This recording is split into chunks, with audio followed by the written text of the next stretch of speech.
a connu les as de la prison. En 2018, quand elle sort de prison, son credo, le pardon, la réconciliation.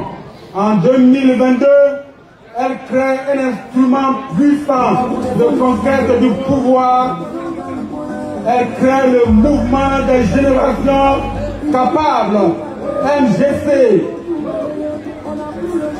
C'est votre candidate, c'est notre candidate, c'est la candidate de la Côte d'Ivoire. Elle s'appelle, et je voudrais appeler ici et maintenant Docteur Simone Hervé Badoo.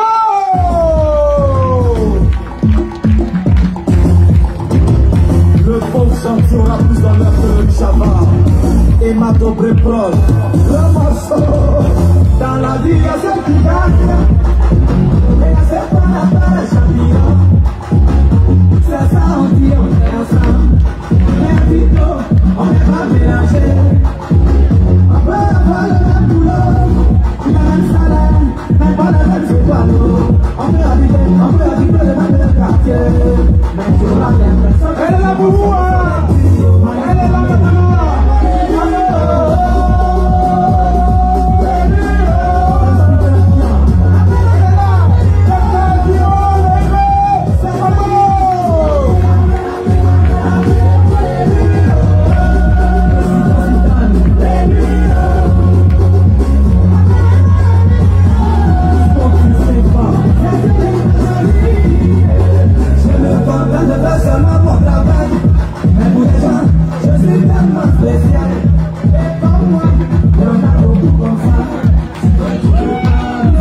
Merci beaucoup. Merci, monsieur le ministre. Merci beaucoup. Merci tous les frères et toutes les sœurs. Merci pour votre patience. À ces gens qui sont là depuis le matin. Merci beaucoup.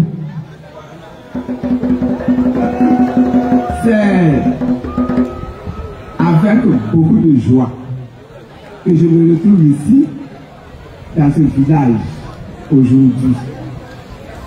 Avec beaucoup d'espoir que j'arrive ici. Mon premier passage ici avait été un passage extrêmement douloureux. J'avais vu des choses incroyables, des choses inhumaines. Pourquoi? Parce qu'il y avait la guerre dans mon pays. Il y avait la guerre entre les Ivoiriens, ici en Côte d'Ivoire. Et cette guerre en Côte d'Ivoire ici, qui a commencé en 2002 et qui a duré jusqu'à 2011, cette guerre-là a créé beaucoup de déchirures entre les populations de la Côte d'Ivoire. C'est la raison pour laquelle, dans le programme que j'ai mis en place, si je deviens président de la République de Côte d'Ivoire ici, là, le premier acte, la première chose que je pense qu'on est obligé de faire, c'est la réconciliation. La réconciliation entre les enfants de ce pays. La réconciliation qui va permettre aux Sénoufos qui sont au nord, aux Malinqués qui sont au nord, d'aimer, d'accepter, de protéger des guerriers qui sont ici à l'ouest. D'accepter, d'aimer, de protéger des Baoulés qui sont au centre. D'aimer, d'accepter, de protéger des Yakuba qui sont à l'ouest. Et que dans dans le même mouvement, un ami qui est d'Aboisseau considère que le Sénoufo qui est à Korobo est son frère qui doit défendre partout où il doit se trouver. Que le musulman, partout où il se trouve, considère que le chrétien ou l'adorateur de masse qu'il y a sur la terre de Côte d'Ivoire là, est d'abord son frère. C'est pour ça que j'ai dit réconciliation. On a eu des morts ici. La terre a bu ici le sang des innocents ici. La terre là, elle doit être apaisée. Sinon, le sang des innocents qui a coulé ici là va continuer de crier pour déranger toute la Côte d'Ivoire. La réconciliation. Ça va passer par l'hommage qu'on doit faire aux morts.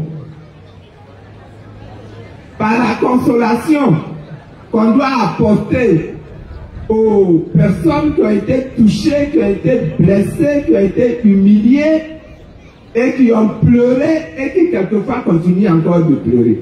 Il y en a par la grâce de Dieu qui ne pleurent plus. Ils sont réussi à se soigner intérieurement et à apaiser tous les chagrins. Mais il y en a qui pleurent encore. Ils pleurent les enfants. Ils pleurent leurs maris. Il y a des hommes qui pleurent des femmes. Il y en a qui pleurent leurs pères. Il y en a qui pleurent leurs mères. Il y en a qui pleurent leurs grands-parents. Il faut un acte pour apporter la consolation à tout le monde.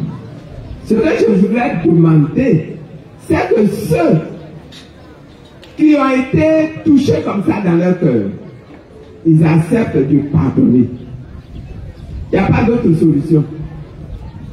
On va vivre ensemble. On s'aime pas, on va vivre ensemble. Donc, il vaut mieux s'aimer et vivre ensemble. Donc, le pardon, et le pardon là, c'est le plus grand des médicaments. Si tu pardonnes à l'autre, toi-même tu guéris ton cœur. Quand j'étais au dîner, on m'avait arrêté, on m'a enfermé à Odiéné pendant 3 ans et demi. Quand j'étais à Odiéné, moi aussi mon cœur brûlait. Parce que j'avais été humilié. Parce que j'avais été, comment je peux dire ça, frappé, déçu, blessé. Quand je suis arrivé à Odiéné, que je priais, j'ai reçu une réponse de Dieu. Je l'ai partagé à ma sortie de prison. Je vais vous redire ça. Je priais. J'ai dit, Dieu, regarde ce qu'on m'a fait. Moi là, je ne suis pas une mauvaise personne. Mais regarde ce qui m'est arrivé. Regarde comment on m'a traité. Regarde comment on m'a humilié. Regarde comment on m'a frappé. Et toi-même, lève-toi pour les venger. C'était ça ma prière. C'est arrivé, Dieu m'a répondu. Il m'a dit, mais c'est qui t'a frappé? J'ai dit, mais c'est les rebelles. Il dit, mais les rebelles là, ce sont les enfants de qui? C'est qui les a créés? Il dit, c'est toi Dieu. Il dit, ah, mais toi-même qui t'a créé? J'ai dit, c'est toi Dieu. Donc moi je t'ai créé, tu es mon enfant, oui. Et les rebelles aussi, je les ai créés, ils sont mes enfants, oui. Donc je suis votre papa à vous tous, oui. Bon. Maintenant, toi c'est maman, non? Je dis oui. Il dit, mais suppose que ton enfant est parti chercher palabre dehors, gâter la chose de quelqu'un dehors. Et puis la personne a attrapé ton enfant, elle poursuit ton enfant jusqu'à la maison, et puis elle te dit, voici ce que ton enfant a fait là. Ton enfant a gâté ma chose. Donc, je suis venu pour que tu me venges. donc que tu tues ton enfant pour l'évangile. Qu'est-ce que tu vas répondre? Je dis, ah, je vais dire à la personne, là, pardon, il ne faut pas tuer mon enfant. C'est pas ça? Vous-même, là, c'est pas ce que vous aurez dit. Pardon, il ne faut pas tuer mon enfant. Aie pitié de moi, aie pitié de mon enfant. Je dis, ah, d'accord. Donc, toi qui es humain, tu peux demander pardon pour ton enfant qui a mal agi. Et puis, moi qui suis Dieu, tu veux que je tue mon enfant parce qu'il est rebelle et qu'il t'a fait du tort. Est-ce que vous voyez? Si il a mal agi, dis-moi Dieu, ton enfant là, il a mal agi. Je demande pardon. Je te demande pardon au nom de cet enfant qui a mal agi pour que tu ne le tues pas, mais que tu changes son esprit. Voilà ce que Dieu m'a donné comme réponse. C'est à partir de ce jour-là que j'ai compris que la meilleure solution quand quelqu'un t'a fait du mal, c'est de lui pardonner et de demander à Dieu de lui venir en aide et de lui pardonner. Et non pas de prendre fusil pour aller tuer la personne. Le pardon là, c'est un médicament. Donc on va vous demander de pardonner. Et celui qui a mal agi là, on va lui demander de demander pardon.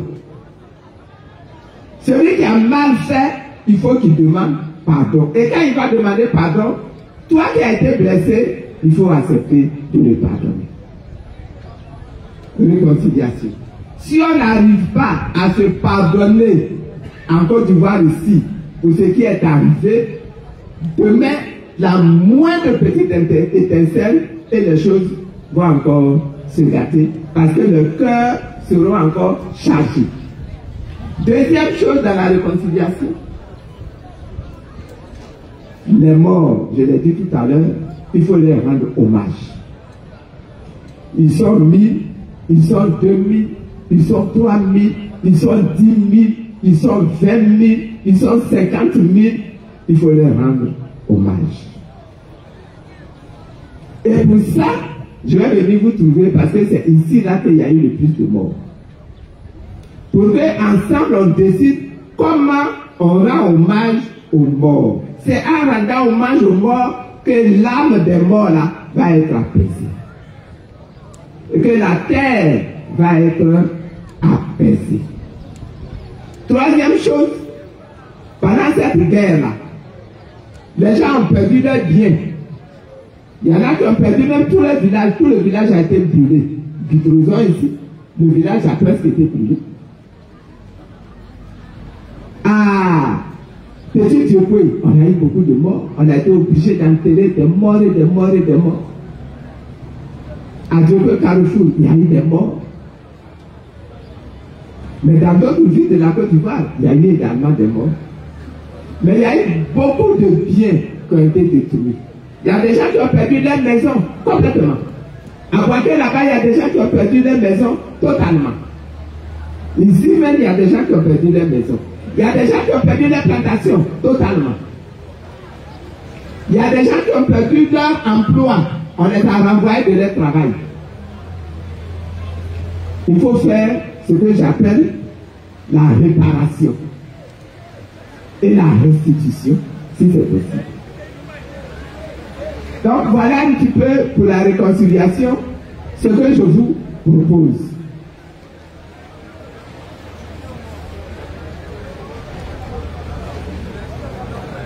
Deuxième chose, ils en ont parlé, donc je ne vais pas trop m'attarder là-dessus, c'est la transformation. Les Ivoiriens, là, nous devons changer notre mentalité. Nous devons apprendre à devenir nous-mêmes fiers de nous-mêmes, fiers de ce que nous produisons, fiers de ce que nous mangeons, fiers de ce que nos ancêtres nous ont laissé comme héritage dans le passé. Nous devons changer nos mentalités pour pouvoir nous-mêmes trouver des solutions aux problèmes qui se posent dans notre pays. On n'arrive pas à avoir suffisamment de riz. On est obligé d'aller en Inde pour acheter du riz. On est obligé d'aller en Chine pour acheter du poisson. Ici, là, on peut produire le riz, on peut produire le poisson.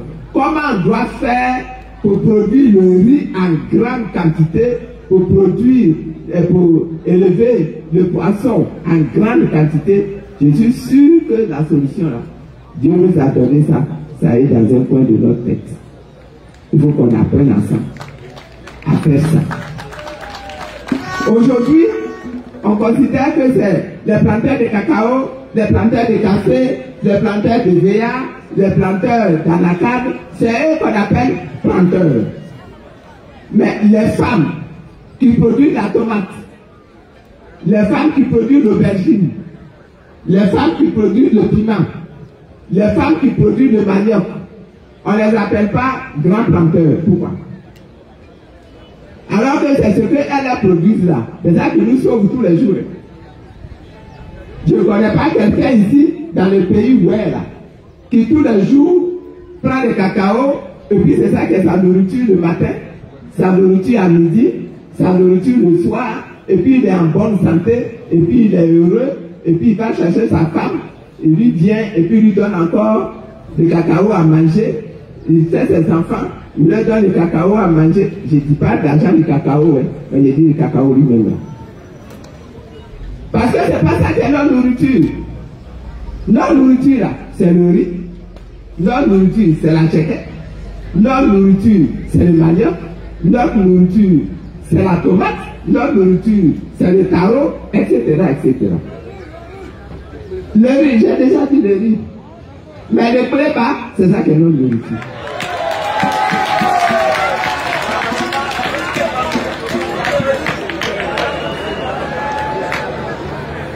Il faut que ça devienne, il faut que la femme qui plante le piment, l'aubergine, elle devienne une agricultrice au même titre que son mari qui est planteur de café, de cacao, d'anacarde, de EVA, etc. Donc on arrive à ça. Si on arrive à ça, mesdames, vous allez voir que les jeunes là, ils vont vous bousculer même pour venir produire la tomate là à votre place. Parce qu'il y aura l'argent dedans. Et la tomate qui va être produite là, elle ne va pas seulement être cultivée pour être mangée aussitôt, mais elle va être utilisée pour faire la pâte de tomate qu'on va mettre dans la boîte de tomate qu'on va vendre au marché.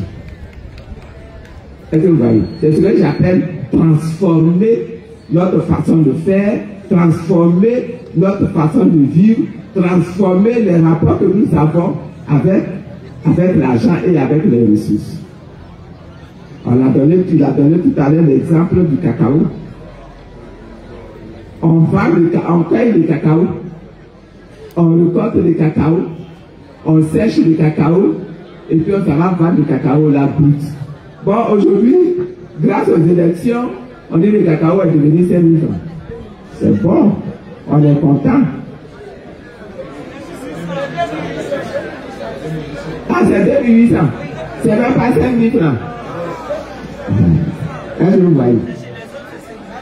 Mais le cacao là, si tu as transformé, première chose que tu peux faire, au moment où tu as cassé la cabosse et que tu mets les fèves de cacao là pour sécher, son eau qui coule là, c'est le premier argent. Tu prends cet argent, c'est cette eau qui coule là, avec ça, tu peux faire du vin, avec ça, tu peux faire du vinaigre, avec ça, tu peux faire de l'éthanol, et avec ça, tu peux produire l'électricité. L'eau de cacao, on jette là.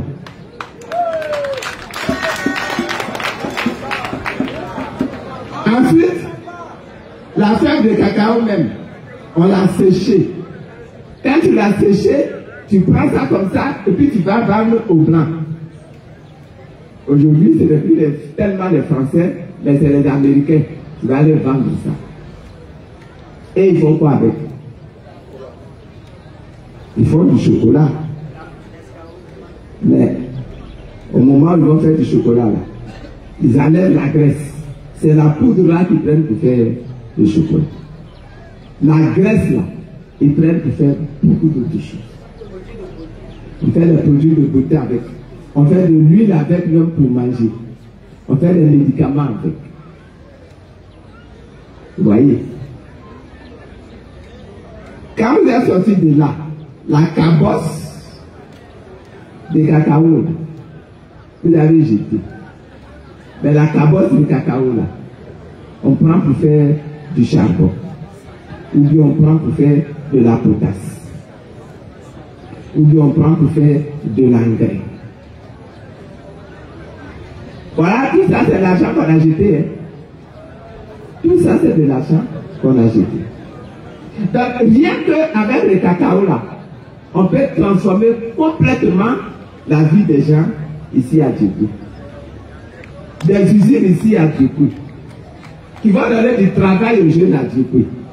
Mais pour que ça devienne des usines qui donnent du travail aux jeunes à Djibouti, il faut qu'on change d'école.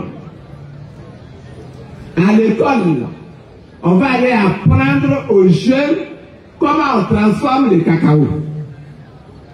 Ça va faire partie des filières de l'école. Au lieu d'aller apprendre juste la comptabilité et puis après tu t'en vas chômer parce que tu n'as pas trouvé de bureau où aller vendre comment on appelle ça, ton diplôme pour avoir du travail. Quand tu as fini l'école, tu reviens toi-même au village, aux côtés de ton papa. Son cacao qu'il produit là, toi-même tu l'aides à sécher le cacao, à recueillir le jus de cacao, à transformer le cacao et à commercialiser le cacao. Et en faisant ça, tu donnes du travail même à d'autres jeunes dont les papas n'ont peut-être pas de champ de cacao et qui sont au village et qui sont au chômage, qui vont travailler et la vie va complètement changer d'aspect. On est arrivé aujourd'hui à une époque où le noir doit se prendre lui-même en charge, où le noir ne doit plus dépendre de l'assistance que les blancs vont leur apporter. On se lève le matin, ça va, on s'en rend pas crédit, on revient. On se lève ça va, on court dans un autre pays, on s'en rend prendre prêt et puis on vient.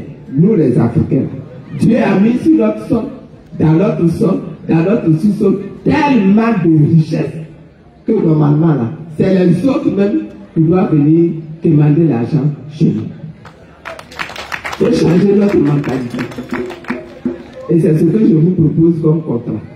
Qu'ensemble, on travaille au changement de notre mentalité, au changement de notre économie, au changement de notre école, au changement de notre façon de vivre dans le pays.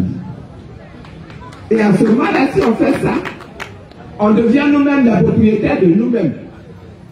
Ce n'est pas les autres qui vont venir nous indiquer ce qu'on doit faire. Comme on a vu récemment là. Les Maliens se battent chez eux là-bas.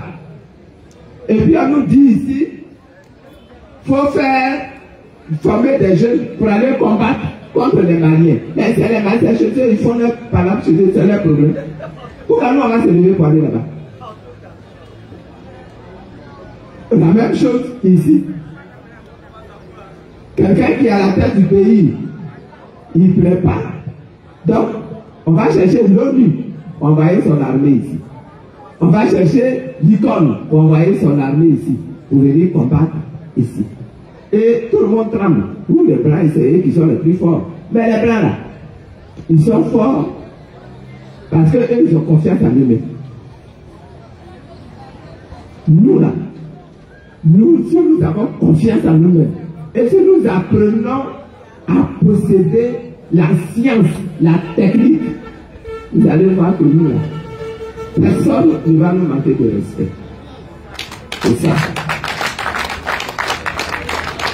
C'est ça que je souhaite pour la Côte d'Ivoire d'aujourd'hui, pour la Côte d'Ivoire de demain, pour la Côte d'Ivoire d'après-demain, pour la Côte d'Ivoire de dans 50 ans. Qu'on soit un pays qui est devenu fort, qui est devenu respecté, qui est devenu respectable et qui est capable lui-même d'apporter des solutions aux autres peuples qui sont dans le monde, pour les problèmes qui se posent à nous tous dans le monde. Voilà le projet que je vous invite à partager avec moi.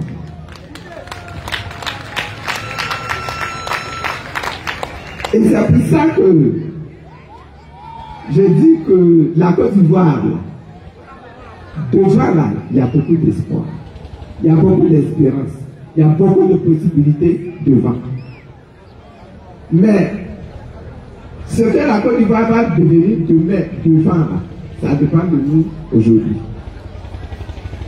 Si nous avons peur d'aller affronter la situation, de mettre notre bulletin dans l'urne pour faire élire celui qu'on veut comme candidat, on va avoir demain une Côte d'Ivoire qu'on n'aime pas, mais qu'on est obligé de subir parce que le moment venu là, on n'a pas eu la force de sortir pour aller nous-mêmes voter.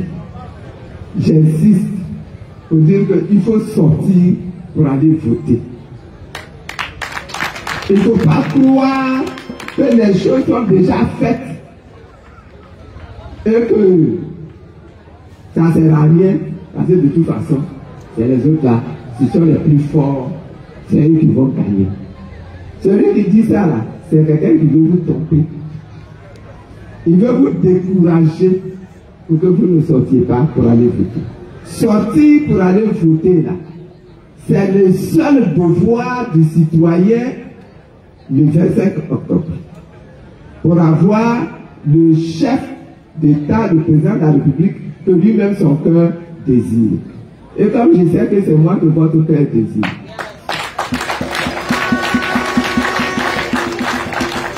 Je souhaite que dès aujourd'hui, vous parliez les uns aux autres. Pour que ceux qui n'ont pas encore retiré les cartes d'électeurs sortent pour aller retirer les cartes d'électeurs.